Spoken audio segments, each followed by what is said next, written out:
रोज की तो चाय बनाएं और दही बनाएं।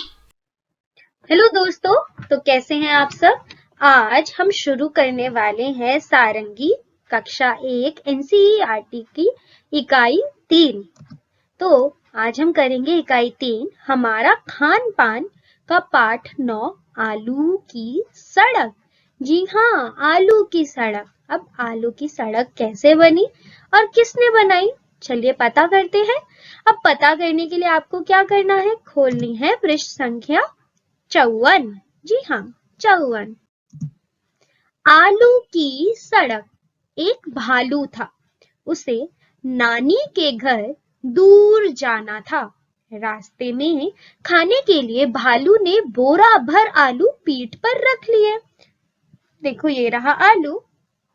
अरे आलू नहीं, भालू।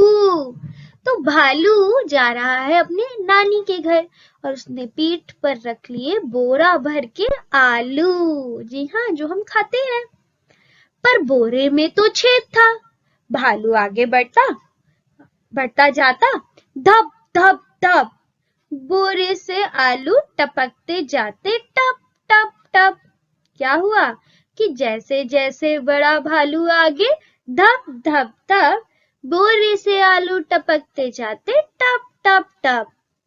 रास्ते में पीपल के पेड़ पर एक बंदर बैठा था। उसने भालू से पूछा, कहाँ जा रहे हो भैया? लेकिन उत्तर में बंदर ने बस धप टप धप टप धप टप ही सुना। उसने पेड़ से नीचे देखा, रास्ते में आलू पड़े हुए थे। यह देखकर बंदर मन ही मन बोला, भालू चाहे ना बताए पर मैं पता लगा सकता हूँ। वह खुश होकर पेड़ से नीचे उतरा। तो कैसे पता लगाएगा बंदर? अरे जो भालू के आलू गिर रहे हैं रास्ते में, उनके पीछे जाते जाते।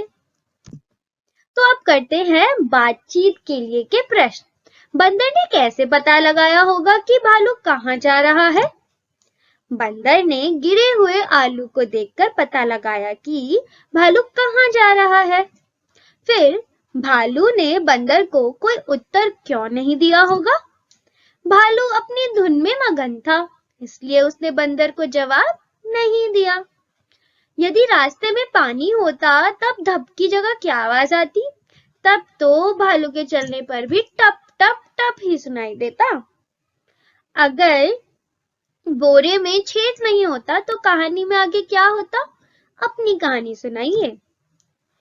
अगर बोरे में छेद नहीं होता तो भालू वहां से चला जाता और बंदर पता नहीं लगा पाता कि भालू कहाँ जा रहा है। तो यह होता। अब आवाजें तरह तरह की। हमें आसपास कई प्रकार की आवाजें सुनाई देती है, जैसे घंटी बजने पर टन टन, बादल गरजने पर घड़ घड़, पानी टपकने पर टप टप। बताइए इन वस्तुओं की कैसी आवाजें होती है? जब हम पानी में चलते हैं तो कैसी आवाज आती है? सूखे पत्तों पर चलना, तब कैसी आवाज आती है? गुब्बारा फूटना, जब गुब्बारा फूटता है तब कैसी आवाज आती है? बर्तनों का गिरना, तब कैसी आवाज आती है? बारिश की बूंदों का गिरना, तब कैसी आवाज आती है? और माँ का पुकारना, तो जब आपकी माँ पुकारती है तब कैसी आवाज आती है? तो ये सारी आवाजें निकाल कर कक्षा में बताइए।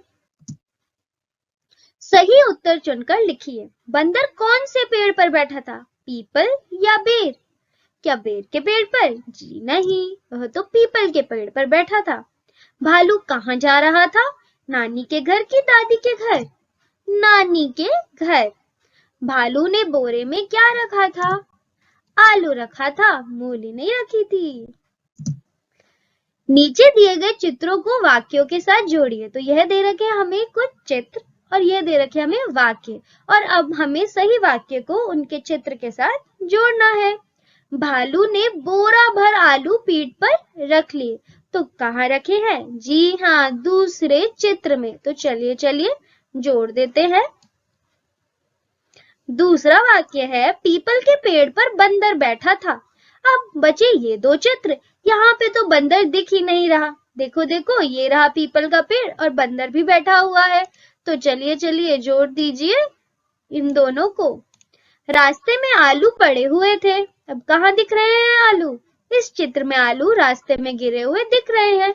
तो चलिए जल्दी से इस वाक्य को इस चित्र से जोड़ दीजिए। अब बढ़ते हैं आगे। शब्दों का खेल। ब से शुरू होने वाले शब्दों को पहचानिए, अनुमान लगाकर पढ़िए और लिखिए। ये लिखा है जलेबी, जलेबी जो हम खाते हैं। ये लिखा है डमरू, डमरू। ये है तारा और ये है बस्ता। तो इन सब में से ब से कौन सा शब्द शुरू हो रहा है? जी हाँ, बस्ता शुरू हो रहा है ब से। तो यहाँ पे अब आप लिख लीजिए बस्ता।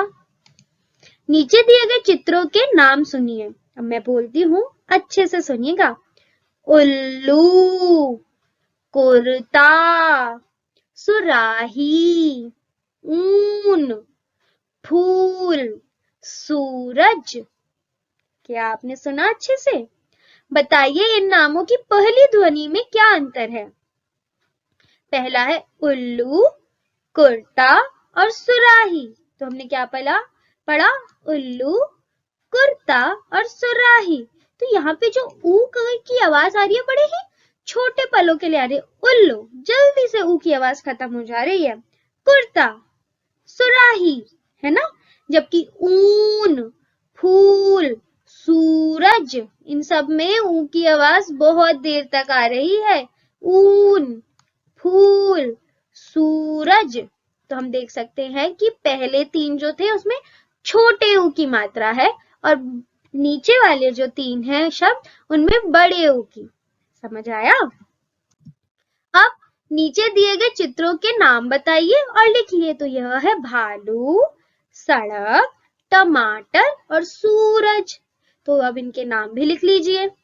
भालू शब्द में भा और लू अक्षर जुड़े हुए हैं। यदि भा की जगह का, ला, ता, बा, शा जोड़ें तो क्या शब्द बनेगा? इन्हें लिखिए और पढ़कर सुनाइए। तो का और लू को जोड़ के इन्होंने बना दिया कालू। अब ला और लू को जोड़ के क्या बनेगा? लालू। फिर ता और लू को तालू। फिर बा और लू को बालू और शा और लू को शालू। तो यह थे हमारे शब्द। और आखिरी प्रश्न है, सबसे बड़े पत्ते में हरा रंग भरिए। तो एक यह पत्ता है, एक यह पत्ता और यह तीसरा पत्ता। तो यहाँ कितने पत्ते हैं? चलिए गिनिए मेरे साथ। 1, 2, 3। अब यह बताइए कि इन तीनों में से कौन सा बड़ा पत्ता है? क्या ये सबसे बड़ा पत्ता है?